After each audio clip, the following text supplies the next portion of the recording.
Olá a todos, esta é a aula 5 do curso de Introdução à Teoria dos Anéis e hoje a gente vai falar de anel quociente, certo? Então a gente vai precisar antes de lembrar um pouco de relação de equivalência, classe de equivalência e conjunto quociente, né? Porque esse anel quociente, de um ponto de vista da teoria dos conjuntos, de um ponto de vista da teoria dos conjuntos, ele é um conjunto quociente, né?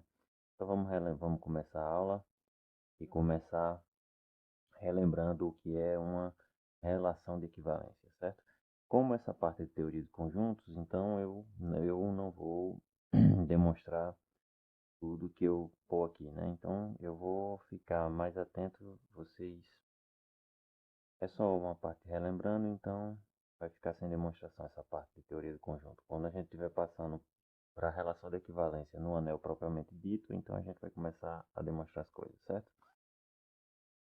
Então vamos lá, vamos definir o que é a relação de equivalência. Bem, seja X um conjunto não vazio e τ uma relação de equivalência em X. Diremos que τ é uma relação de equivalência e para todo x, y, z em X tivermos X tem que estar relacionado com X, ou seja, essa relação tem que ser reflexiva, né? Mesma, mesma propriedade que a gente teve lá na relação de ordem. O que é que muda de equivalência para ordem? É justamente que na equivalência vale a simetria, ou seja, se x está relacionado com y, então y está relacionado com x. E lembre que na relação de ordem a gente não tinha uma simetria, e sim a gente tinha uma assimetria, né? A relação lá era assimétrica. Aqui para a relação de equivalência, a relação vai ter que ser simétrica, né? E por último, a transitividade, comum às duas também. Ou seja, se x está relacionado com y e y está relacionado com z, então x estará relacionado com z. Certo? Então, o que é a relação de equivalência? É uma relação em um conjunto que ela é reflexiva, simétrica e transitiva. Beleza? E na presença de uma relação de equivalência, a gente pode falar de classe de equivalência de um conjunto, né? Classe de equivalência do conjunto. O que é uma classe de equivalência do conjunto? Bem, se você tiver dado um x em x, a classe de equivalência que eu vou representar por este x barra, ele nada mais é que todos os elementos do conjunto x que se relacionam com esse x, ou seja, são os y em x, tal que y está relacionado com esse x.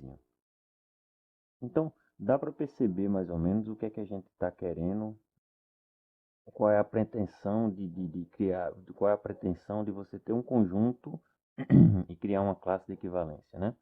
Bem, você ter um conjunto e criar uma classe de equivalência, você está reunindo, desculpa, você tem um conjunto e define uma relação de equivalência, então você está juntando elementos que são mais ou menos parecidos, né? Parecidos segundo essa relação, parecido entre aspas, né? Então são parecidos, está reunindo todos esses elementos que são parecidos sob essa relação. Ou seja, quem é a classe de equivalência? Então, a classe de equivalência de um elemento é um outro conjunto formado apenas pelos elementos que se assemelham por essa relação a x. Beleza? Então, qual é a ideia, assim, a grosso modo, qual é a ideia de criar uma relação de equivalência no conjunto? É separar o conjunto onde um conjunto está meio embaralhado, você não consegue enxergar muito bem quem são os elementos, mas se você consegue criar uma relação de equivalência, você consegue perceber que tem conjuntos de elementos que são mais ou menos parecidos.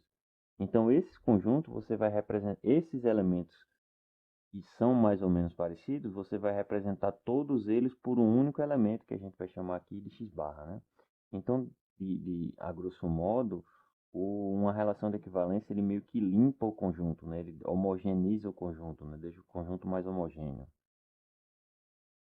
certo? Para você estudar esse conjunto sob essa perspectiva mais homogênea.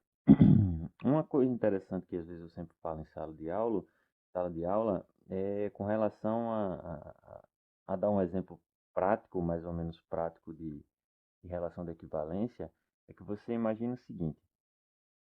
Imagina que em uma cidade alguém que está querendo fazer uma pesquisa sobre se a pessoa é feliz, sobre pessoas que usam óculos serem felizes ou não, né? Ou seja, quer chegar uma pessoa que usa óculos e quer saber se ela é feliz ou não. Aí, ou seja, você vai pegar a cidade e não vai entrevistar todo mundo da cidade, porque não faz sentido entrevistar todo mundo da cidade se a pessoa não usa óculos, né? Então, o que que você faz? Você cria uma classe de equivalência na cidade que é quem? Quem usa óculos está relacionado com quem usa óculos, né? Ou seja, quem usa óculos está dentro dessa sua classe de equivalência. Então, ou seja, na hora aí você automaticamente já dividiu a cidade em dois pedaços. O que estava tudo embaralhado, você dividiu em dois pedaços, os que usam óculos e os que não usam óculos. Então, você só vai agora estudar essa classe de equivalência que você disse, que é quem usa óculos. Quem usa óculos está todo mundo equivalente. Então, vamos estudar só essa classe. É mais ou menos assim, né? Tentando fazer uma alusão assim, muito longe do que seria uma classe de equivalência. Mas, teoricamente, a grosso modo, é limpar conjunto, certo? Então, você limpa o conjunto, juntando quem se assemelha, todo mundo que se assemelha, num único elemento, certo? Mas não se esqueça, isso aqui é um elemento. Quando você toma essa barra aqui em cima, você está tomando um conjunto. Esse elemento aqui embaixo representa todo um conjunto. Então, esse elemento x está representando todo esse conjunto de quem se assemelha via essa relação, certo? Coisa importantíssima. Uma classe de equivalência pode ser que até seja uma classe de equivalência ser um elemento se esse conjunto for unitário, mas a classe de equivalência ele representa todo um conjunto de alguém que é semelhante, certo? Então, vamos ver propriedades aqui interessantes dessas classes de equivalência, né? Então, seja x, hum, seja x uma relação de equivalência, seja x um conjunto não vazio, desculpa, e t uma relação de equivalência em x. Bem, então são verdadeiras as afirmações. Bem, dado x, y em x, então esses dois elementos têm a mesma classe, ou seja, x tem a mesma classe. Esse conjunto classe de equivalência de x é igual ao conjunto classe de equivalência de y se somente se x estiver relacionado com y. Ou vice-versa, né? Como essa relação de equivalência, ou se somente se y estiver relacionado com x. Então, essas propriedades são que a gente vai estar usando aqui direto mesmo. Então, essas propriedades que eu vou listar aqui, que são três, elas vão ter que estar correndo nas veias de vocês aí, tem que estar no sangue. Então, dois elementos têm a mesma classe, e a gente vai usar bastante essas aqui, e somente se eles estão relacionados. Beleza? Uma outra coisa interessante das classes de equivalências é que se, se dois elementos têm classes distintas, então a interseção deles é vazia. Ou seja, elementos que dão origem a classes distintas são disjuntos, né? Ou seja, se x e y são tais que a classe de x é diferente da classe de y, então a interseção dessas classes dá vazia, né?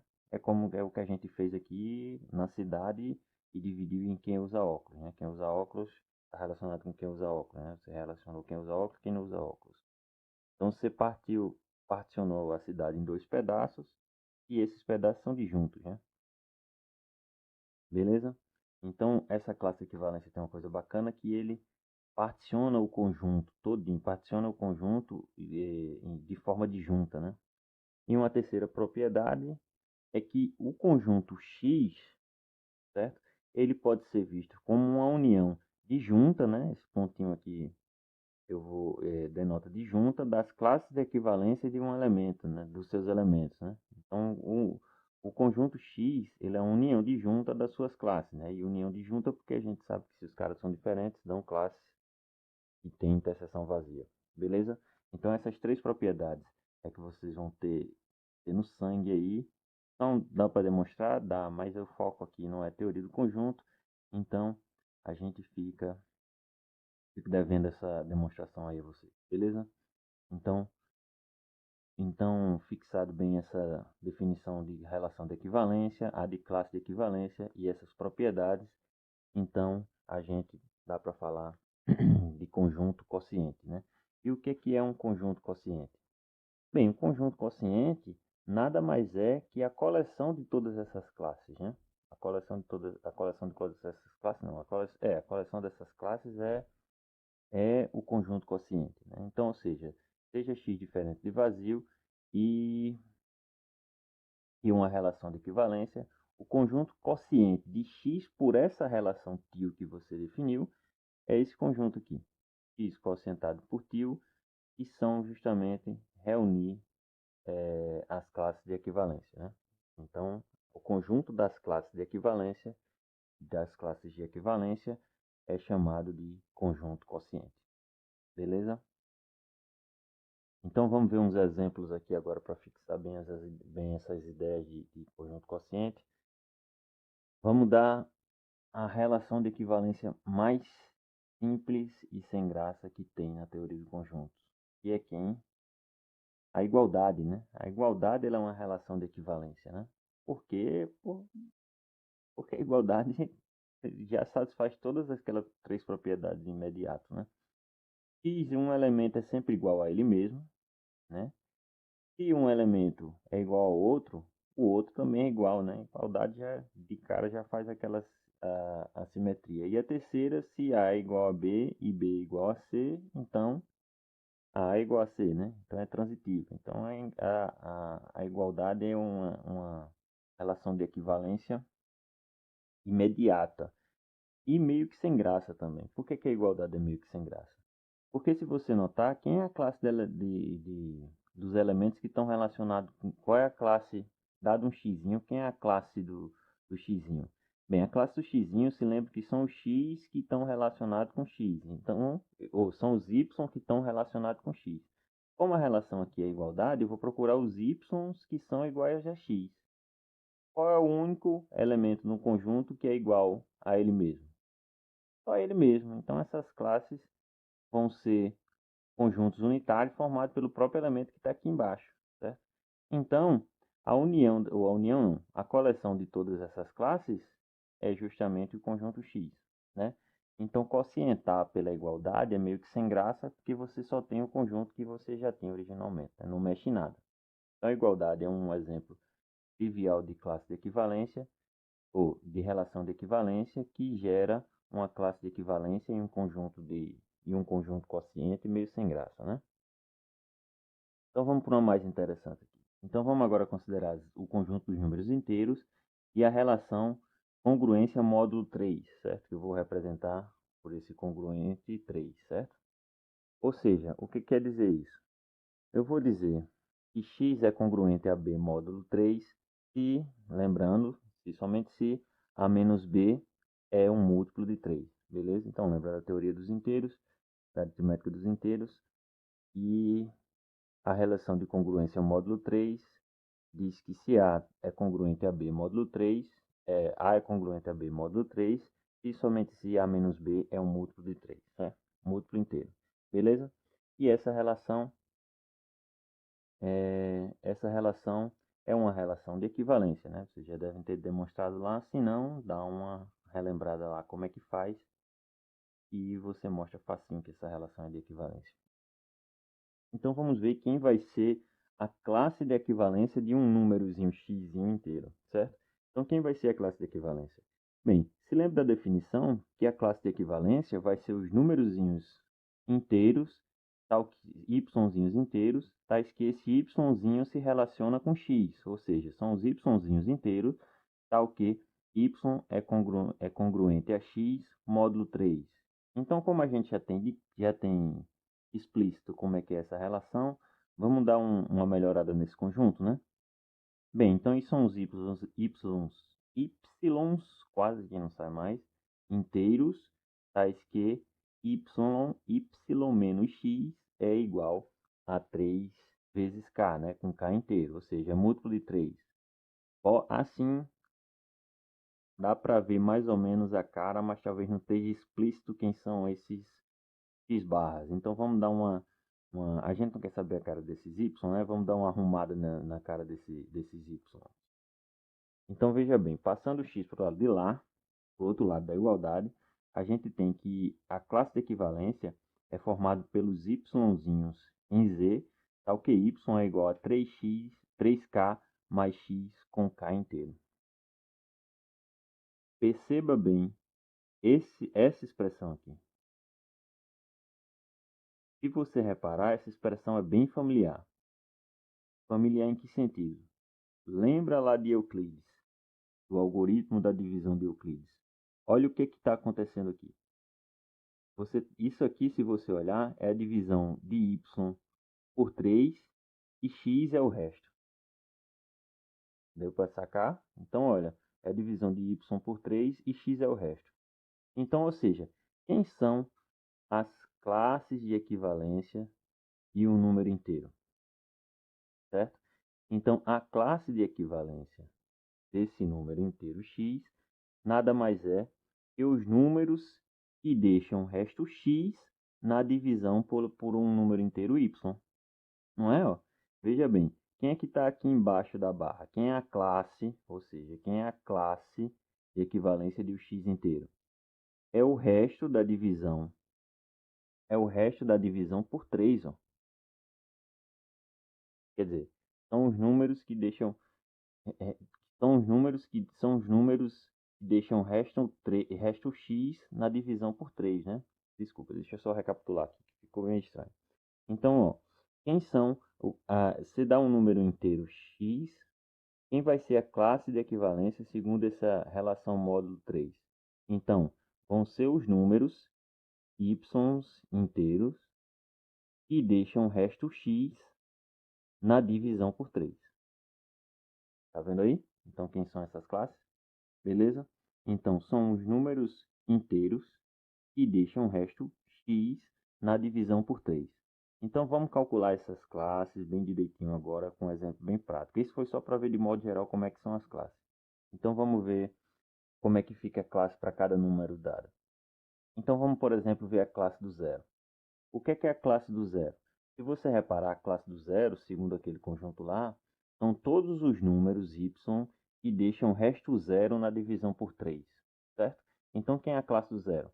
É o zero, que deixa resto zero na divisão por 3, é o mais ou menos 3, é o mais ou menos 6 e mais ou menos 9. Então, perceba, aqui já está dando um exemplo prático de que essas classes de equivalência não é um número zero, e se todo o conjunto desses números aqui, ó, um conjunto infinito, né, no caso dessa relação que a gente criou.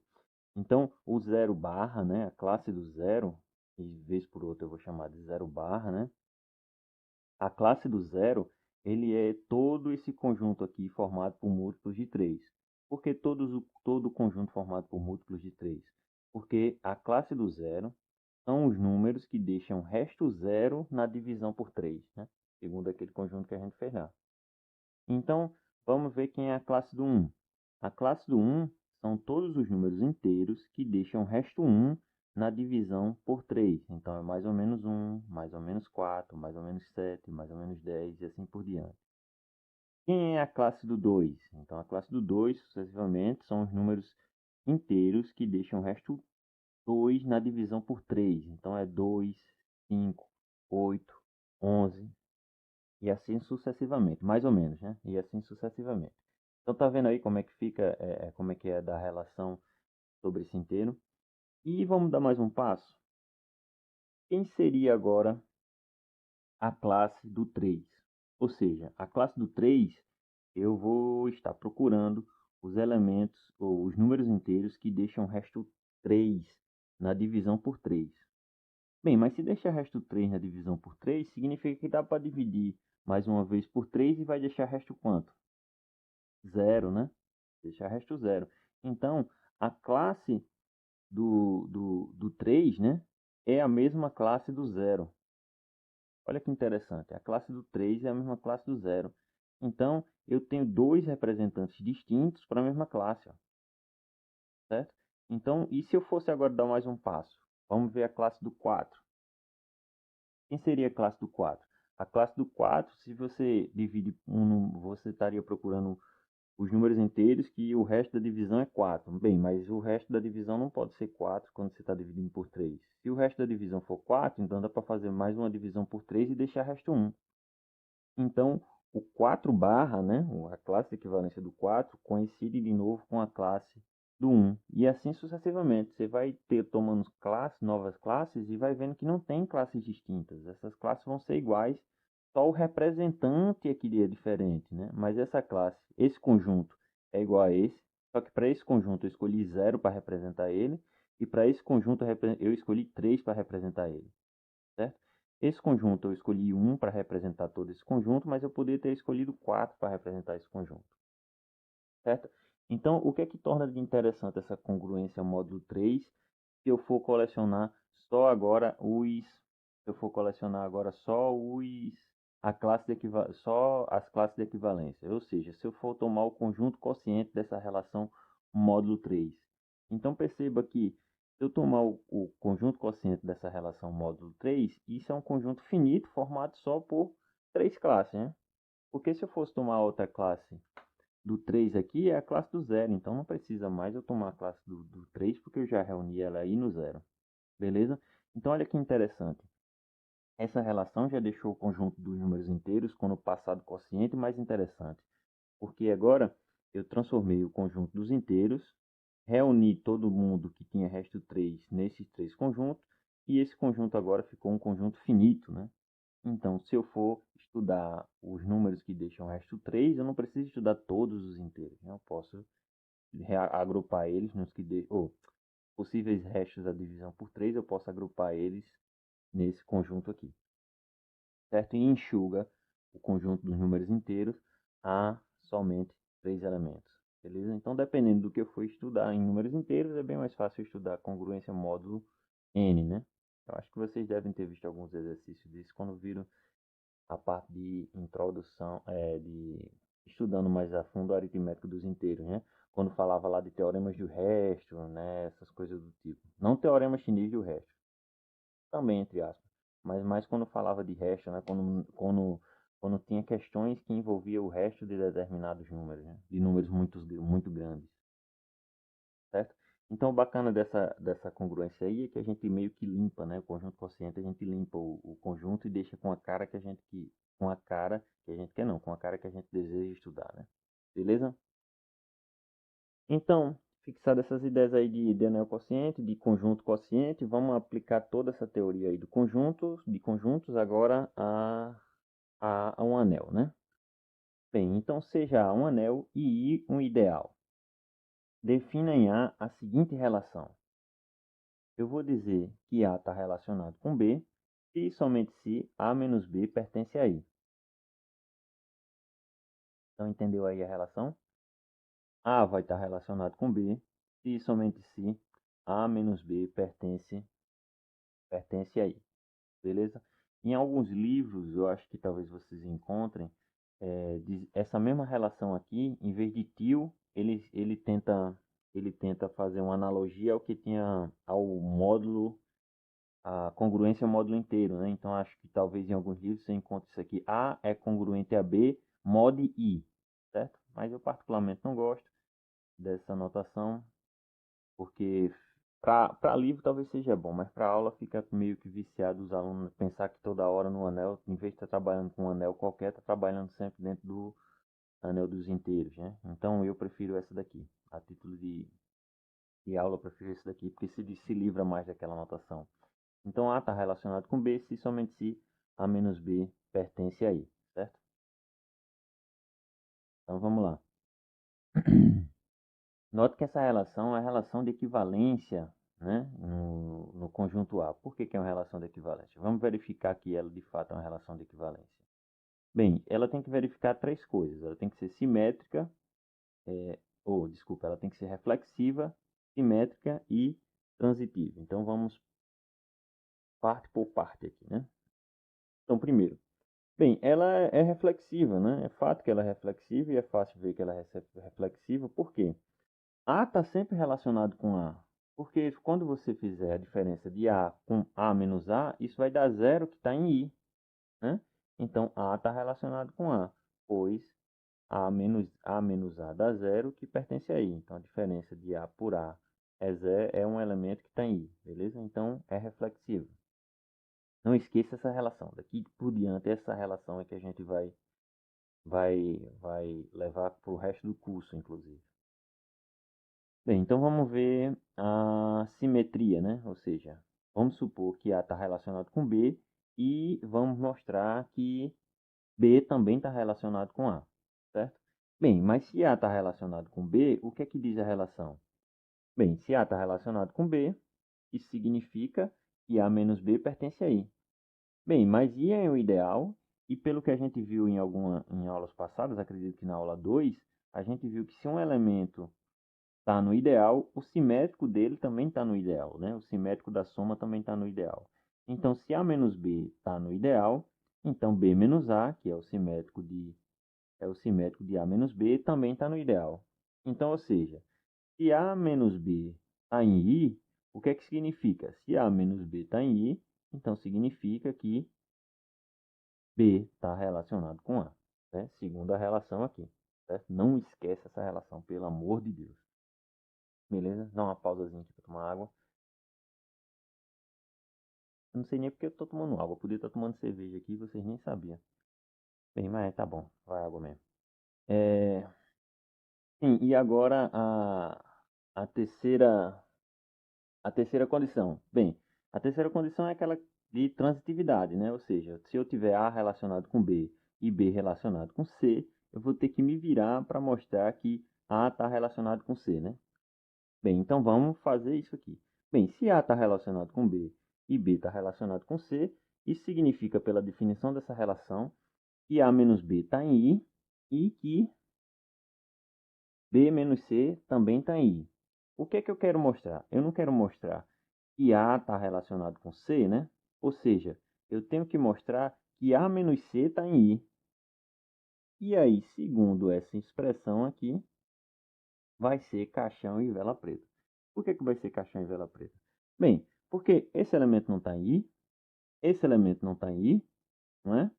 Então, se eu somar esses dois, como I é ideal, essa soma continua permanecendo em I.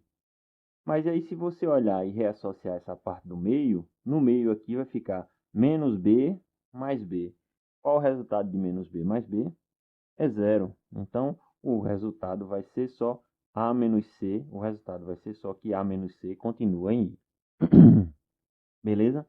E se A menos C está em I, segundo a relação que a gente definiu aqui em cima, A menos A está relacionado com C. Então, ou seja, essa relação que a gente definiu aqui, ela é reflexiva, simétrica, transitiva, então ela é uma relação de equivalência. E se é uma relação de equivalência, a gente pode falar de classe de elemento, de classe de equivalência de um elemento, né?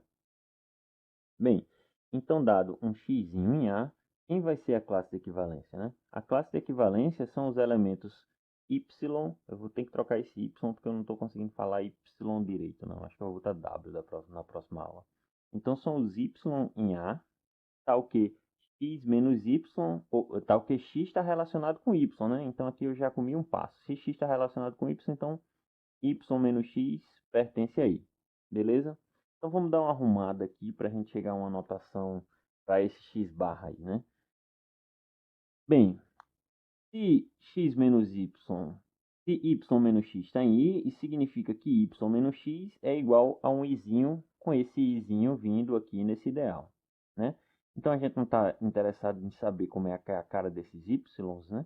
Então vamos isolar aqui. Bem, então dando mais um passo aqui, a gente vê que a classe de equivalência desse x são os elementos da forma x, o próprio x, mais um izinho, né, que vem do ideal, certo? Então eu posso escrever esse elemento como sendo, em vez de x barra, né, que é uma notação meio que universal, como essa relação depende desse ideal dado, eu posso escrever essa classe de equivalência como um x, sendo um x mais i, certo? Então, a gente tem, porque é justamente a estrutura desse conjunto aqui, é um x mais um izinho, certo? Bem, mas em geral, na maioria das vezes, eu vou usar essa notação aqui, ao invés dessa. Tem livro que usa só essa e esquece essa barra, né? Essa faz sentido. Por que faz sentido? Porque essa relação de equivalência depende desse ideal, né? Então não é uma relação meio que genérica para a gente dar um barra, né? Ele depende desse ideal. Então chama essa classe de x mais y. Mas eu já tentei usar essa notação aqui e essa notação gera confusão. Por que gera confusão?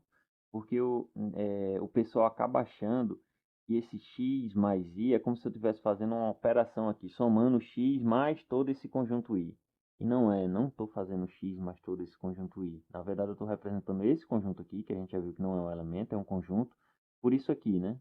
E na verdade, são x mais um izinho, e não um i toda. X mais um izinho com izinho de i.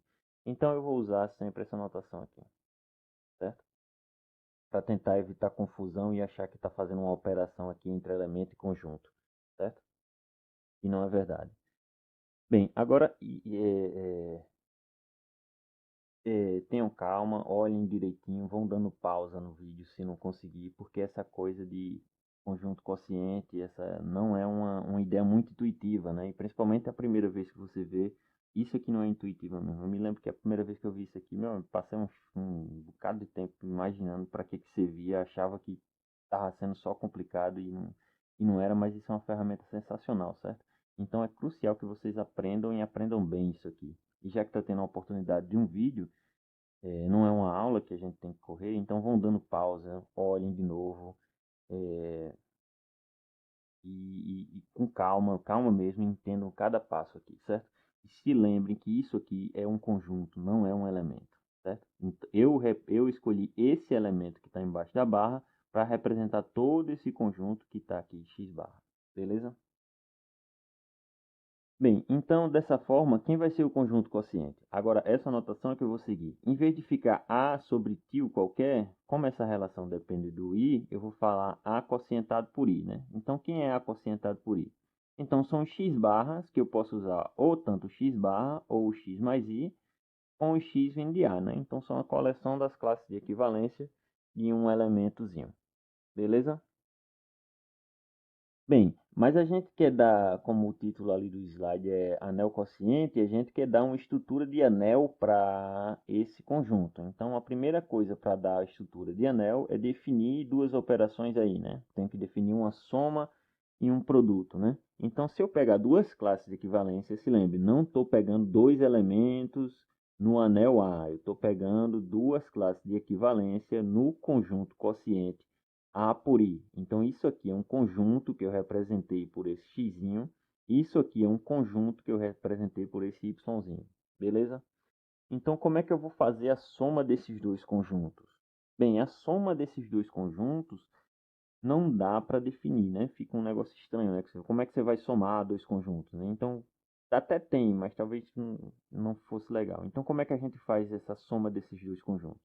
Bem, esses dois conjuntos eu não sei separar, eu não sei somar.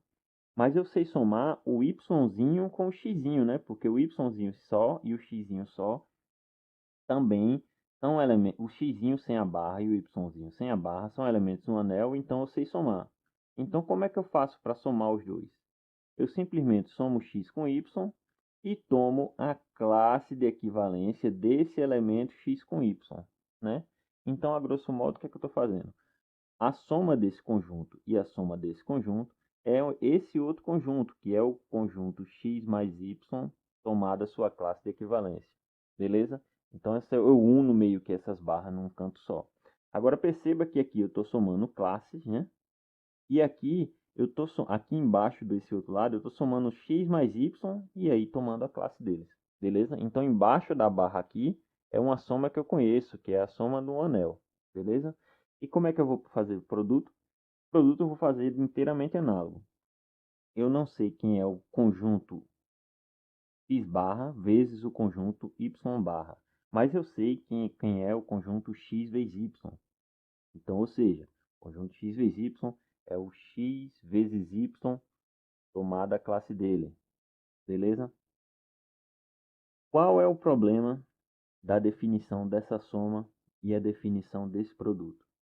Bem, não se esqueça que isso aqui é todo um conjunto que eu escolhi representar por esse izinho aqui embaixo da barra.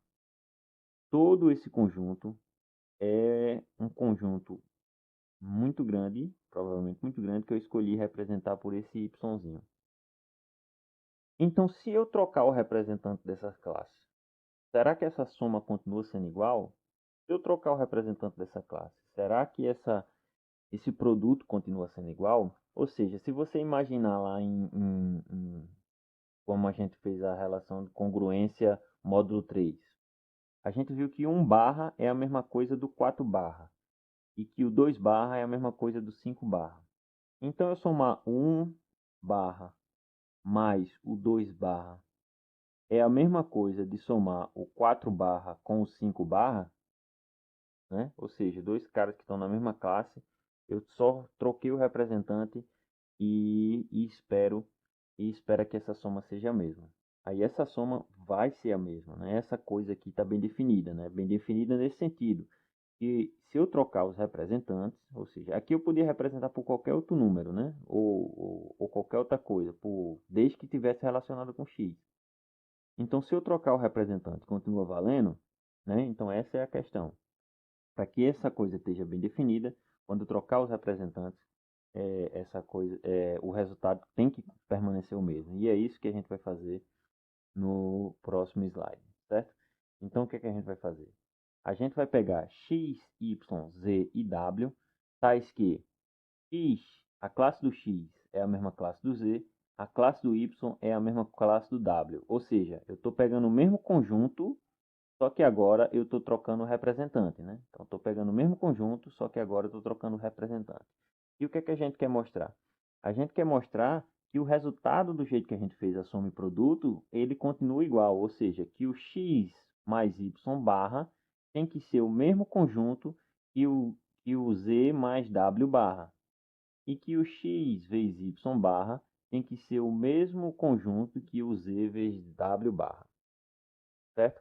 Agora se lembre lá da propriedade e a propriedade de a propriedade de classe de equivalência, e duas classes de equivalência são iguais se e somente se esses dois elementos que estão aqui embaixo da barra estejam relacionados, né? Ou seja, então para eu mostrar que a soma está bem definida, eu tenho que mostrar que x mais y está relacionado com z mais w. E o que significa x mais y estar relacionado com z mais w? Se lembre que a relação dois elementos aqui estão relacionados se um menos o outro está no ideal. Então, eu tenho que investigar o resultado do elemento x mais y, fazendo a subtração do elemento z mais w e mostrar que essa subtração continua no ideal i.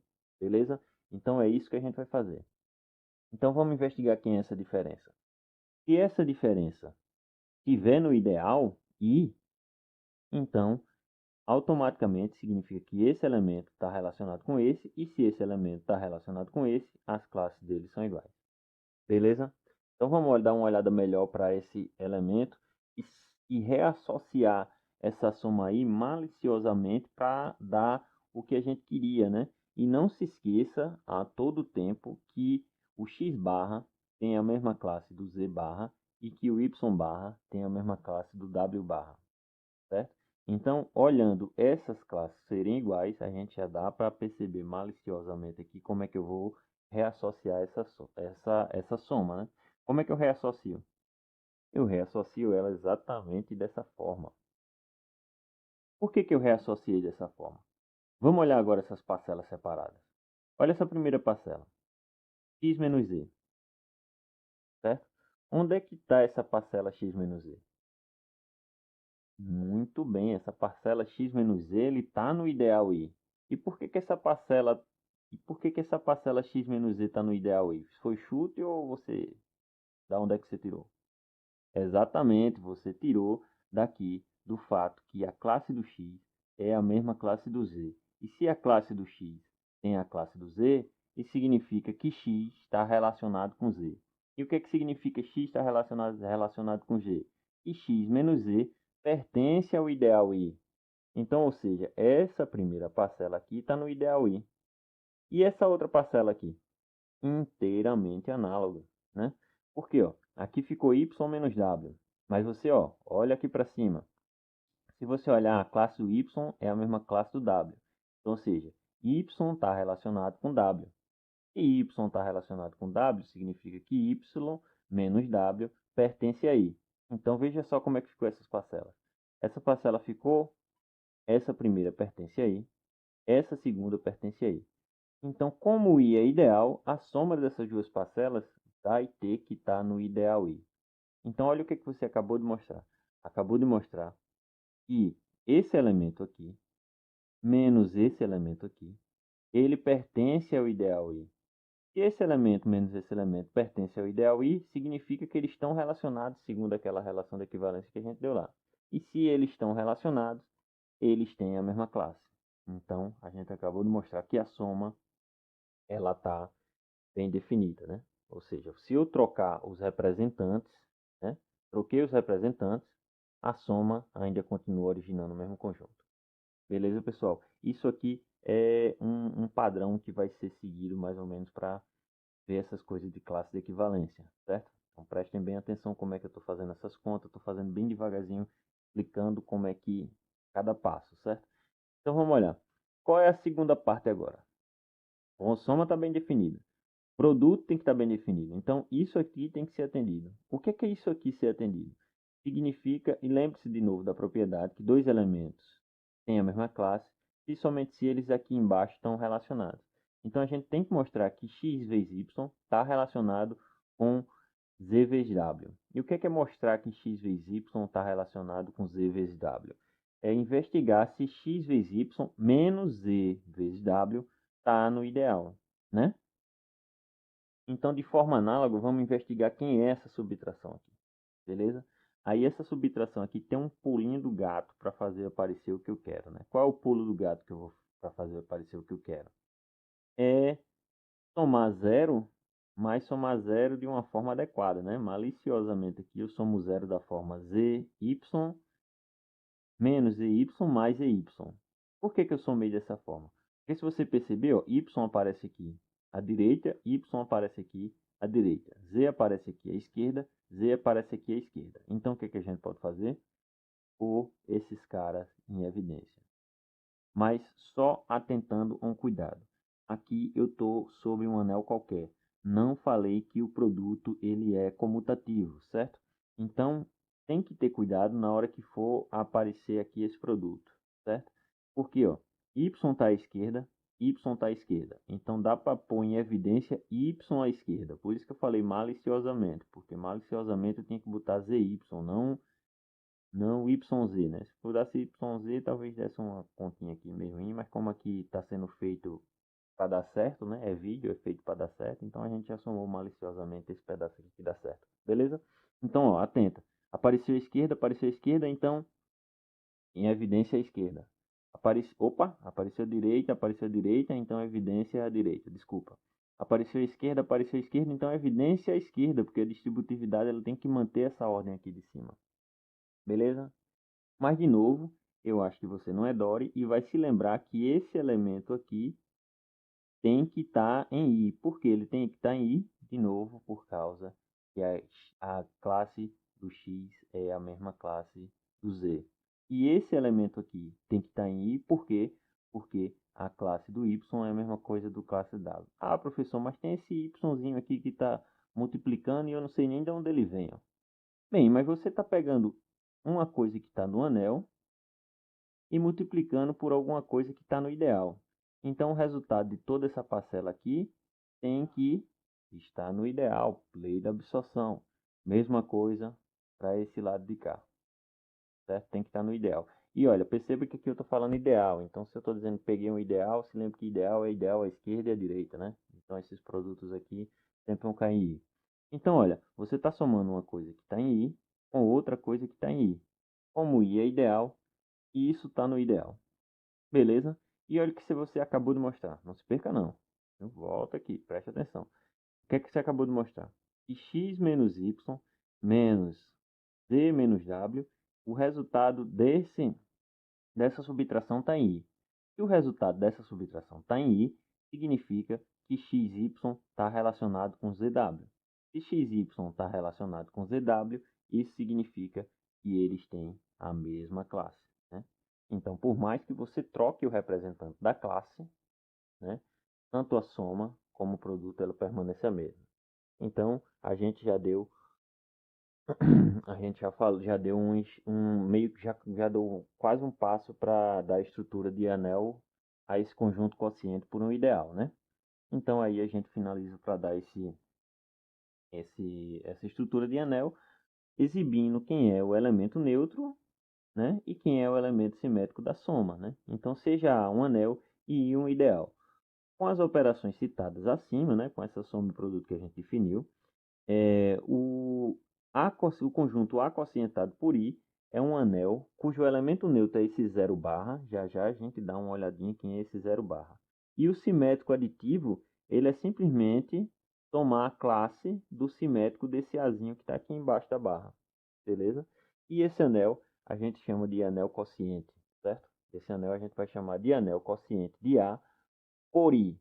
Certo? Então, anel de quociente de A por I. Tem que ter esse ideal para ter o quociente. Então, é quociente de A por I. Beleza? Mas você vai dizer, ah, professor, faltou o senhor demonstrar aquelas outras propriedades, né? Você mostrou só que a soma está bem definida, o produto está bem definido, existe um elemento neutro e existe um elemento simétrico. E a comutatividade com a soma? E a associatividade? E a distributividade? Bem, isso tudo ocorre. Por que que isso tudo ocorre? Porque quando eu estou somando x barra com y barra, eu vou dar origem a uma nova classe, só que aqui embaixo aparece a soma.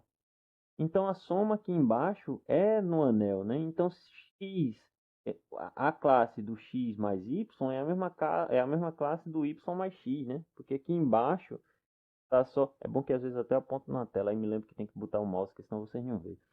Aí, ó, veja que aqui embaixo fica x mais y. Então, você dá para trocar. Então, aqui embaixo, dá para reassociar do jeito que eu quiser, não. Dá para reassociar de forma adequada. Dá para fazer a comutatividade da soma de forma adequada. E a distributividade com o produto segue de imediato. Beleza? Então, se vocês quiserem, não. É bom que vocês façam essas propriedades, né? A soma e o produto já está bem definido, beleza? O zero, segundo a soma aqui, você vai ver que o zero serve, né? Esse classe do zero, ele serve como zero, porque vai ficar a classe do x mais zero. Quanto é que é x mais zero? X, então vai ficar só a classe do x, não mexeu. E o simétrico é a mesma coisa, beleza? Então, reescrevam, tentem reescrever e de novo vou bater na mesma tecla. Reescrevam esse negócio.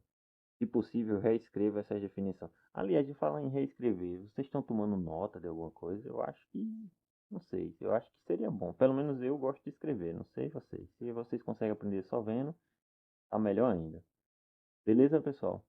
Então, já deu estrutura de anel. Agora vamos fazer umas observações interessantes antes de passar para exemplo desse anel quociente. Certo? Então, seja A um ideal, desculpa, seja A um anel e I um ideal. Então, primeira observação. Olha a classe do zero, como é interessante. Perceba que um elemento tem a mesma classe do zero se somente se e esse elemento, se somente se esse elemento está no ideal, não é? Se somente se o elemento está no ideal. Por quê? Lembre que se x tem a mesma classe do zero, significa que o x está relacionado com zero. O que significa x está relacionado com zero? Significa que x menos zero está em i, mas x menos zero é x, então x está em i. Então, olha que coisa já interessante desse anel quociente. O zero barra desse anel quociente, ele é todo ideal I. Então, essa classe do zero, ela sempre está bem definida e é todo o ideal que está embaixo lá do anel. Beleza? Coisa fantástica aí e que a gente vai usar muito. Um elemento tem a classe do elemento neutro, tem a classe do zero, se somente se esse elemento está no ideal. Beleza? Uma outra coisa de imediata verificação também é que se A é comutativo, então o quociente também é um anel comutativo, né? Ou seja, se vale a comutatividade com o produto, vale também lá, né? Porque o produto nada mais é fazer o produto das classes, nada mais é pegar os representantes, fazer o produto e tomar a classe, né? E fazer o produto dos representantes continua comutativo porque A é comutativo. Beleza? Terceiro, se A tem identidade, então o conjunto quociente também tem identidade. E a saber, A identidade é simplesmente a classe do elemento identidade, né? A classe do 1 serve como identidade lá no anel, desde que o anel esteja a identidade, beleza? Então vamos passar uns exemplos aqui práticos. Na verdade, o exemplo a gente já fez, né? Só que agora eu vou generalizar o que a gente já tinha feito. Seja n um inteiro positivo e considere o ideal gerado por esse nzinho, certo? Então, considero o ideal principal gerado por esse nzinho. Quem é o ideal principal gerado por esse nzinho? São os múltiplos desse nzinho, né? Então, se você olhar lá, quem seria a relação de equivalência aqui, né? A relação de equivalência aqui, dado dois números inteiros, como é que eu dizia que A está relacionado com B? Bem, para eu dizer que A está relacionado com B, eu teria que dizer que A menos B é um múltiplo de N. Ou seja, se A menos B é um múltiplo de N, significa que A é congruente a B módulo N. Então, quando a gente transfere essa coisa de teoria de anéis, de anel quociente, e a gente toma o anel A como sendo o conjunto dos inteiros, e um ideal como sendo um ideal gerado por um número inteiro, a gente tem aqui a relação de congruência, é exatamente a relação de equivalência aqui é a relação de congruência módulo N que a gente já tinha feito lá para o 3, né? No caso lá a gente fez congruência módulo 3, certo? Então é inteiramente análogo. Então, em vez de eu escrever, aí aqui já vem uma nova anotação. Então, ao invés de escrever A quocientado pelo ideal gerado por N, a gente só vai escrever Z com índice N aqui na frente, embaixo, certo? Z índice N. E quem é Z índice N? Você vai colecionar os números que deixam o resto N, né, na divisão. Quer dizer, a classe de equivalência são os possíveis restos na divisão por N, né? Então, seria 0, e aqui eu estou colecionando todos os números que deixam o resto zero na divisão por n, ou seja, os múltiplos de n eles estão aqui, e os múltiplos de n estão aqui, com certeza, porque um elemento tem a classe do zero, se somente se ele é um anel todo, ou um elemento tem uma classe do zero, se somente se ele está no ideal. Então, o zero é todo esse ideal, né? Então, o 0 barra são os múltiplos de n, é justamente o ideal que está aqui embaixo. O 1, eu estou reunindo aqui todos os elementos que deixam o resto 1. Aqui, todos os restos 2, assim sucessivamente, até todos que deixam o resto n menos 1. Por que eu não boto n? Porque, de novo, como a gente viu lá do 3, se deixa o resto n, ele volta a deixar o resto 0. Então, esse quociente, né, esse quociente por um ideal gerado, ele transforma um conjunto dos números inteiros num conjunto finito, certo? Então vamos pegar um exemplo prático aqui para ver o que, é que acontece, né? O que, é que tem de bom e de ruim nesse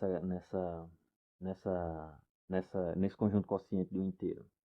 Bem, se eu pegar n igual a 6, então quem vai ser o meu conjunto, né? Quem vai ser o meu Z6, né? O Z quocientado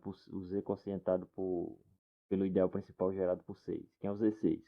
É o 0 barra, 1 barra, 2 barra, 3 barra, 4 barra, 5 barra, né? Então, ou seja, os números reuniu todos os restos, todos aqui que deixam o resto 0, todos que deixam o resto 1, todos que deixam o resto 2, 3, 4 e 5, beleza? Mas só que o problema é que quando eu faço uma coisa desse tipo, esse conjunto Z, que era o domínio, agora quando eu quociento por esse 6, né, com esse ideal gerado por 6, isso deixa de ser um domínio. E olha que deixa de ser um domínio. Por que deixa de ser um domínio? Porque, vê só, pega 2 e 3 aí.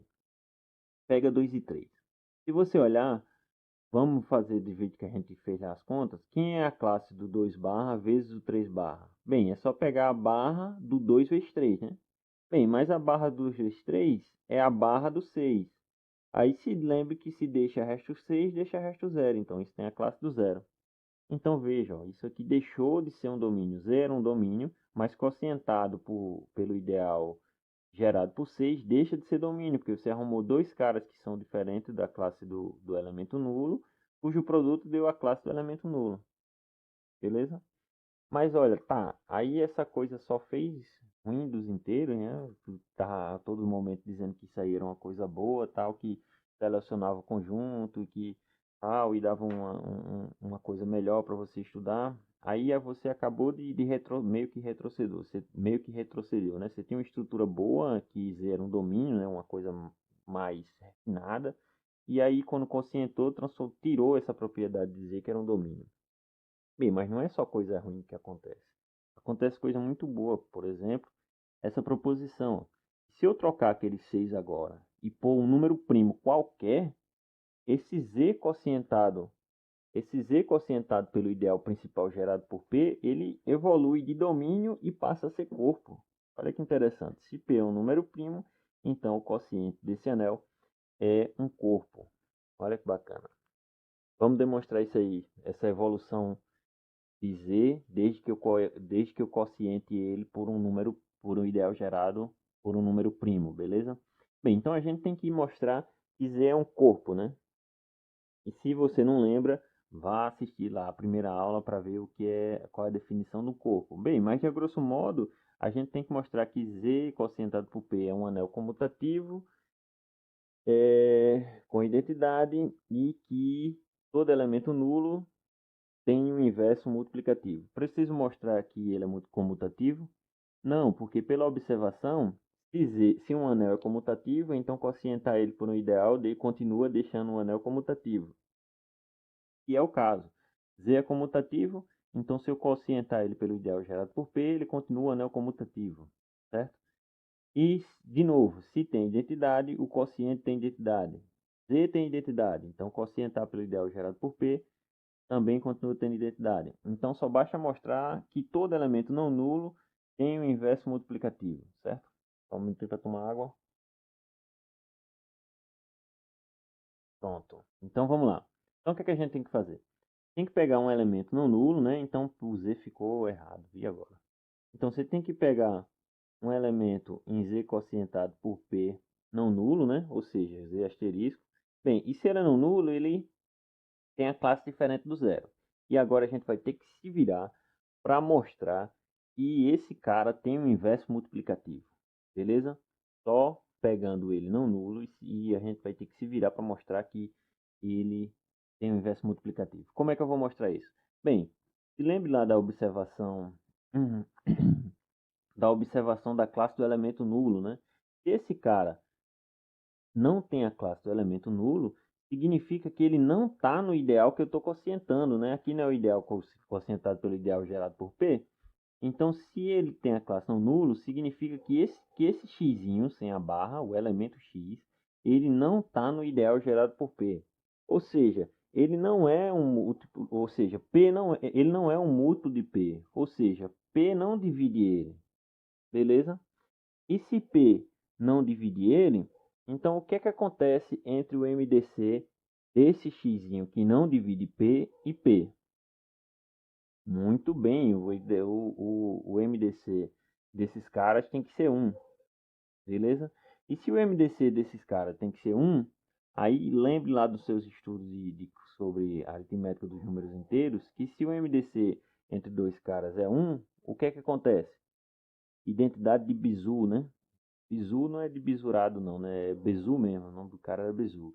Então qual é a identidade de Bezout? Bem, se o MDC entre dois elementos é 1, então existe uma combinação linear inteira desses dois elementos aqui, cujo resultado é 1. Ou seja, existem AB inteiros, tal que AX mais BY, isso dá 1. Beleza? Já estou quase lá, tá quase matado. Por quê? Bem, a gente já fez o 1 aparecer aqui na jogada, né? Certo? Porque a gente tem que arrumar um inverso multiplicativo, então tem que arrumar alguém que multiplicado por esse x barra dá 1. Já fez um aparecer. Só que eu não quero um inverso multiplicativo para esse x.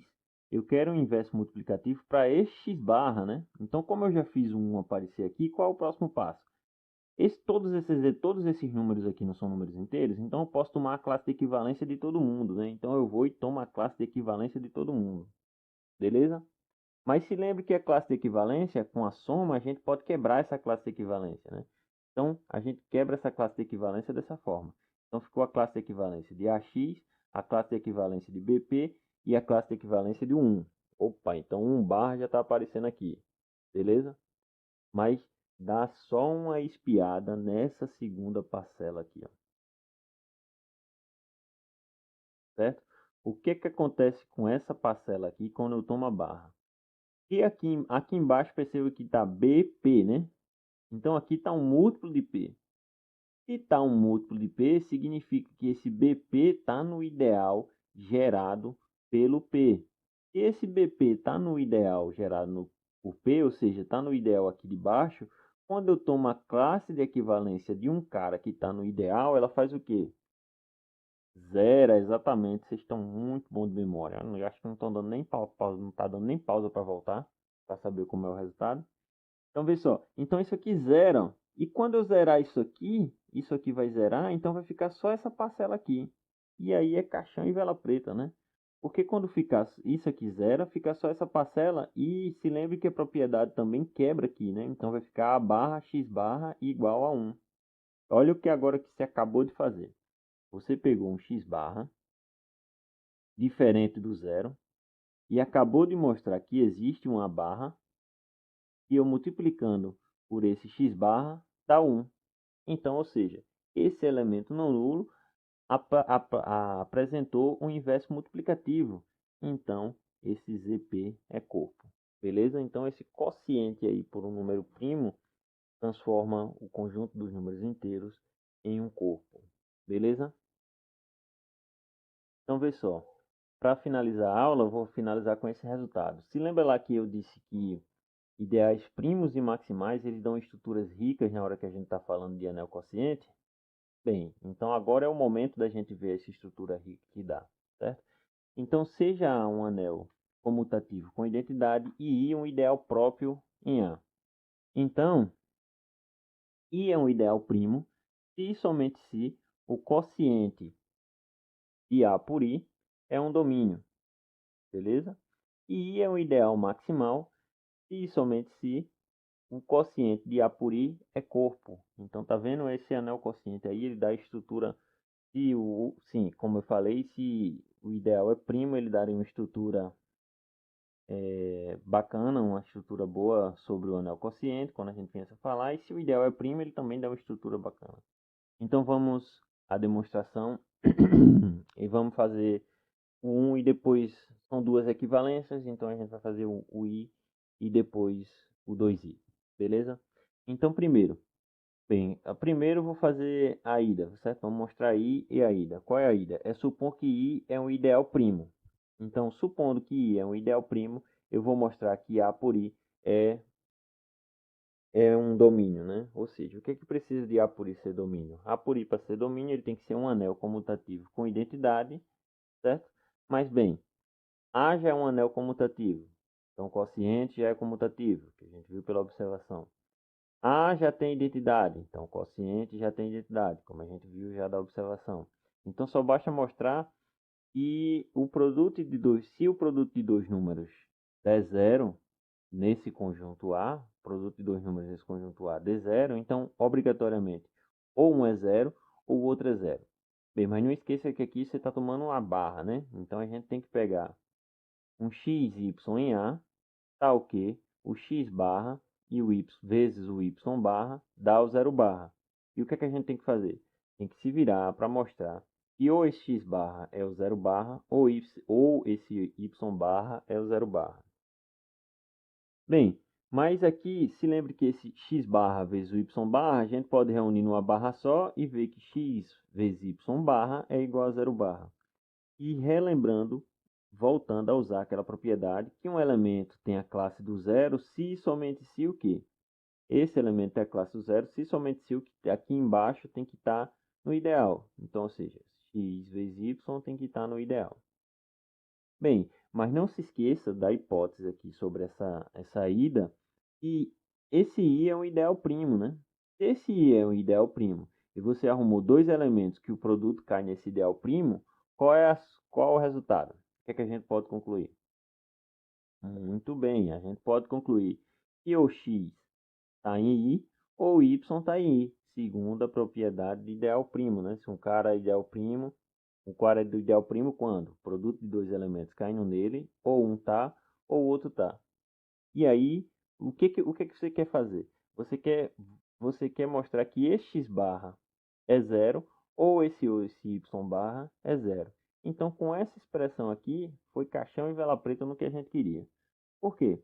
Porque se x pertence a i, então isso significa que quando eu tomar x barra, quando eu tomar a barra desse x, ele tem que ter a mesma classe do zero, exatamente. E a classe do y tem que também ter a mesma classe do zero. Então, ou seja, x tem a classe do zero ou y tem a classe do zero. Então, veja bem, você pegou dois elementos no anel quociente, cujo produto dá a classe do zero, e acabou de mostrar que ou um tem a classe do zero ou o outro tem a classe do zero. Então, esse anel, esse anel quociente é um domínio, beleza? Então vamos ver a recíproca, ou seja, o que é a recíproca? Agora eu estou supondo que A quocientado por I é um domínio e eu quero mostrar que I é um ideal primo. Então o que é que eu tenho que mostrar aqui para que I seja um ideal primo? Eu tenho que mostrar que I é um subconjunto próprio. Bem, mas desde a hipótese lá do teorema, ele já nasce um subconjunto próprio, né? Ou seja, um subconjunto, um ideal próprio, né? Então ele é um ideal próprio. Então só falta mostrar a segunda parte. Então a gente tem que pegar dois elementos em A, tais que o produto pertence a esse ideal I, e se virar para mostrar que ou x está em I ou y está em I. Bem, mas se lembre que um elemento está no ideal, se esse elemento está no ideal, isso significa que quando eu tomar a classe desse elemento aqui, ele tem que ter a classe do zero. Beleza? Então, só lembrando que se eu estou numa barra aqui, eu posso separar nesse produto desses dois elementos, certo? Então, vê só. Você tá, isso aqui é um elemento do anel quociente, isso aqui é um elemento do anel quociente. Não se esqueça que na recíproca aqui, eu estou supondo que o anel quociente é um domínio. Bem, então você está pegando o produto de dois elementos em um domínio, cujo resultado dá o elemento neutro desse domínio. Então, qual é a conclusão? Ou 1 tem a classe do zero, ou x tem a classe do zero, ou y tem a classe do zero, certo? Então, remove as barras. O que é que significa? Não é remover as barras. O que é que significa isso aqui, ter a classe do zero? Bem, x tem a classe do zero, então se lembre que significa que x pertence ao ideal I. E y ter a classe do zero significa que y pertence ao ideal I. Então, ou seja, se x tem a classe do zero, ou x está em I, ou y está em I, porque ambos têm a classe do zero. Beleza? Então, veja só o que é que você acabou de fazer. Você pegou dois elementos no anel A, cujo produto cai nesse ideal, e acabou de mostrar que ou um está nesse ideal, ou o outro está nesse ideal. Então, ou seja, esse ideal é um ideal primo. Beleza? Então, vamos agora para a segunda parte. Fechada essa primeira parte, vamos para a segunda parte. Qual é a segunda parte? É que I é um ideal maximal se somente se o quociente dá um corpo. Beleza? Então, vamos lá. Primeira parte, né? Então, primeira parte eu vou fazer a ida. O que é a ida? Supor que I é um ideal maximal e mostrar que o quociente dá um corpo. Beleza? Então, supõe aí que é um ideal maximal. Não esquece isso daqui. I é um ideal maximal. E aí eu vou ter que mostrar que A quocientado por I é um corpo. Ou seja, eu vou ter que mostrar que A quocientado por I é um anel comutativo que tem identidade e que todo elemento não nulo tem o inverso multiplicativo. Bem, mas observa só. A é comutativo. Então, pela observação, A quocientado por I é comutativo. A tem identidade. Então, pela observação, A quocientado por I tem identidade. Então, só nos restou mostrar que A quocientado, que todo elemento não nulo de A quocientado por I tem o inverso multiplicativo. Beleza? Então é isso que a gente vai fazer. Então toma um x em A, tal que o x barra é não nulo, ou seja, a classe desse x não é a classe do elemento nulo. Bem, então se a classe desse x não é a classe do elemento nulo, isso significa que esse x não está no ideal I. Beleza? A gente está usando direto, então percebeu o quanto isso é importante, né? Um elemento está na classe do zero se somente se ele está no ideal. Então, ele não ter a classe do zero significa que ele não está no ideal. Beleza? Bem, então agora tome o ideal gerado por esse x, a gente já viu esse argumento um monte de vezes, e vai aplicar ele aqui de novo. Então, se ligue bem nesse argumento. Tome o ideal gerado por x e considere esse ideal, o ideal soma Foi deixado como exercício para você mostrar que a soma de dois ideais é ideal. Então, toma esse ideal soma, I mais o ideal gerado por x, né? E observe que a gente criou a seguinte cadeia de ideal. I contido propriamente em I mais x e contido em A. Porque esses são ideais, então todos são em A. Então, agora vamos justificar por que essa inclusão aqui, daqui para aqui, é estrita. Por que essa inclusão é estrita? Bem, essa inclusão ela é estrita porque tem um elemento que está aqui e não está aqui. Como é que é a cara desse conjunto, desse ideal soma? Bem, os elementos desse ideal soma são somas de elementos cuja primeira entrada vem desse e a segunda entrada e a outra parcela da soma vem desse daqui. Quem é o elemento que está aqui que não está aqui? Bem, o próprio xzinho, né? O xzinho eu posso escrever como sendo quem? 1 vezes x mais 0 que está em I, né? Então, o xzinho ele está nesse conjunto aqui, mas o xzinho desde o início não está nesse conjunto aqui. E aí a inclusão fica estrita, né? Porque aqui tem xzinho e aqui não tem. Beleza? Tem um elemento daqui que não é o daqui. Então, esses conjuntos estão com Clotilde estrita. Agora, vê só o que você fez. Você acochambrou um outro ideal entre um ideal que é maximal e o anel todo, né? E você acabou de descobrir que esse ideal não pode ser esse maximal. Então, obrigatoriamente, esse ideal que está acochambrado aqui, ele não está acochambrado de verdade. Ele é o próprio A, beleza? Então, como esse cara é o ideal maximal, esse I mais X tem que ser o A todo. Bem, e se lembre que um anel que um ideal é o anel todo, se somente se o 1 está lá, né? Então, ou seja, o 1 pertence a esse conjunto aqui. E o que é o 1 pertencer a esse conjunto? Significa que eu posso escrever o 1 como sendo alguém que vem do ideal I, mais alguém que vem do ideal gerado por X. Então, ou seja, eu posso escrever ele como sendo um Izinho mais um Y vezes X. Eu não sei porque eu ponho Y, é tão ruim falar Y. Y vezes X, né? Com I em I e esse Y em A. De novo, está quase lá, porque eu quero mostrar que esse x barra tem um inverso multiplicativo. Então, já arrumei um jeito do 1 aparecer. Se o 1 apareceu, então o próximo passo aqui é tomar a barra em todo mundo, porque aí a gente retoma esse x barra, né? Então, tomando a classe de equivalência aí, e já separando a classe de equivalência de cada um aqui, né? Porque a classe eu posso quebrar elas todinhas aqui com as operações, né? Então, eu tenho 1 é igual a i barra, né? Tomando barra aqui, mais o y barra mais vezes o x barra, né? Com izinho em i e y em a. Beleza? Agora, olha que interessante aqui, ó. E de novo, ó, onde é que está esse izinho? Esse izinho está aí. Então, se eu tomar a barra dele aqui, né? Se eu tomar a classe de equivalência, como ele está em i, ele tem a classe de equivalência 0. Então, essa classe de equivalência aqui matou, né? E aí, caixão e vela preta. Porque aí você acabou de mostrar que x vezes que a classe do y, o y barra, vezes a classe do x, o x barra, deu 1. Então, vê só o que é que você fez. Você pegou um elemento que não tem a classe do elemento nulo e acabou de mostrar que existe um outro carinha lá, em A, quando toma a classe dele e multiplicado por ele dá 1. Ou seja, A quocientado por I é um corpo, né? O conjunto quociente aí, o anel quociente é um corpo, beleza?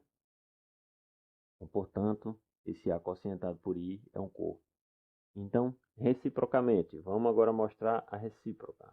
A recíproca é supondo que A quocientado por I é um corpo e a gente vai se virar para mostrar que I é um ideal maximal.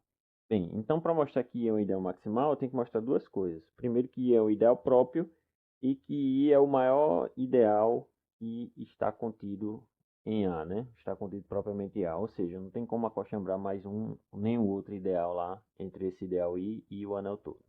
Beleza? Bem, mas pela hipótese lá do início do teorema, o I ele já é um ideal próprio. Então a gente só vai fazer a segunda parte, né? E o que é que consiste a segunda parte? É acochambrar um ideal entre esse candidato a maximal e o anel todo, né? Então seja J um ideal, né? Tal que I está contido estritamente em J e por sua vez está contido em A, beleza? E aí a gente tem que se virar para mostrar que esse I, como eu estou já supondo que essa inclusão aqui é estrita, eu tenho que me virar para mostrar que J é o anel todo. Como é que eu mostro que J é o anel todo? Exatamente, mostrando que o 1 está aqui em J, né? Então vamos mostrar um jeito que o 1, mostrar que o 1 está em J, usando apenas essa hipótese e, claro, sem esquecer que a cocientade por I é um corpo, beleza? Então vamos trabalhar primeiro em cima dessa hipótese aqui. Tá vendo que já segue um padrão, né? Mais ou menos a ideia sempre é mais ou menos igual, vai mudar só o contexto, né? Então vamos lá. Bem, então, se essa inclusão é estrita, toma um x que está em J, mas esse x não está aí. De novo, se esse cara não está aí, então a classe de equivalência dele não é a classe do elemento nulo, né? Beleza? Essa propriedade tem que estar no sangue. Estou falando mais uma vez e tem que estar no sangue. Se não tiver, bota numa seringa aí e injeta, porque tem que estar. Beleza? Então, vê só. Aí você pegou um x que não tá, que está em J, mas não está aí. Então, esse x não tem a classe do zero. Mas não se esqueça que você está em um corpo.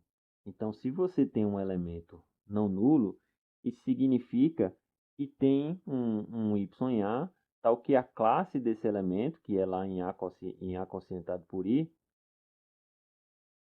ela vai ser o inverso multiplicativo dessa classe do elemento x, né? Então, x barra vezes o y barra, ele é igual a 1. Beleza? Bem, mas a gente quer fazer que o 1 apareça em J, né? Então, a gente está mais ou menos aqui no caminho lá, chegando. Fez um aparecer aqui, né? Então, a gente agora só tem que manejar para que esse 1 caia em J, né? Então, vamos lá manejar. Como é que a gente vai manejar? Vai trazer esse 1 para o lado esquerdo da igualdade e já vai tomar a barra sobre todo o elemento, né? Se lembra que essa barra eu posso juntar e separar, desde que eu esteja fazendo produto ou soma, né? Beleza? Então, olha o que de novo aconteceu. Quando eu botar 1 para cá e tomar a barra, significa que esse lado aqui vai ficar só o zero. Então, o x vezes y menos 1, a classe disso aqui tem a mesma classe do zero. De novo, um elemento tem a classe do zero e significa o quê? E esse elemento sem a barra está no ideal I. Beleza? Então, olha, já trouxe de novo o problema para o elementozinho x aqui, ó. Bem, se um xy está em I, significa que xy menos 1 é um izinho com esse izinho em I. Beleza? Então, ó, vamos isolar o 1 aqui para ver como é que o 1 se escreve, como é que dá para escrever o 1 de forma isolada. E a gente vai ver que esse 1 vai cair lá em J. Bem, se eu isolar aqui o 1 fica sendo x mais y menos I, certo? Agora, se lembre bem, onde é que está o x? Bem, o x está em J, que você pegou aqui desde o início. Onde é que está o y? Sei lá onde é que está o y, mas só sei que qualquer coisa que está em J multiplicado por alguma coisa que está em J multiplicado por qualquer coisa que está no anel cai em J. Então, essa primeira parcela aqui todinha está em J, certo? E esse izinho está onde? Está em I, né? Esse izinho está aí. Mas não se esqueça que I está contido em J. Então, esse izinho também está em J. Então, você reescreveu 1 como sendo uma parcela que está em J, menos outra parcela que está em J. Então, esse 1zinho está em J. Se esse 1zinho está em J, J é o anel todo. Então, de fato, você não conseguiu acochandrar nenhum outro ideal entre esse ideal que é candidato a maximal e o anel todo. Portanto, esse izinho é um ideal maximal. Bem, pessoal, isso foi a aula de hoje. Espero que todos tenham aprendido um pouco mais sobre teoria dos anéis. E se você aprendeu um pouco mais e gostou do vídeo, então não precisa dar like, não precisa compartilhar esse vídeo, nem tampouco me seguir em rede social nenhuma. Até porque eu não tenho rede social nenhuma além do YouTube e WhatsApp. Bem, mas se você sente uma necessidade incontrolável, quase que incontrolável de seguir alguém ou alguma coisa, siga o canal do Departamento de Matemática da UFRPE, certo? O canal é DM UFRPE e está na descrição do vídeo aí mais embaixo. Sigam lá, lá é muito mais interessante do que seguir meu canal, porque essa aula estou fazendo agora durante esse período remoto, disponibilizando aqui, mas eu acho que provavelmente não vou fazer mais nada para esse canal além dessas aulas. Tá ok? Mas aí seguir no canal do Departamento de Matemática é muito melhor, porque lá tem palestras, tem mini cursos, tudo que já foi ofertado e o que será ainda ofertado online, que vale muito a pena ver. Palestras interessantíssimas, encontros e congressos inteiros feitos de forma online, de forma remota, e material muito vasto que sempre está sendo atualizado. Então, se quiser seguir alguma coisa, segue lá o DM do FRPE. E no mais, deixo agora com vocês as referências que eu uso para fazer essas aulas. Até a próxima.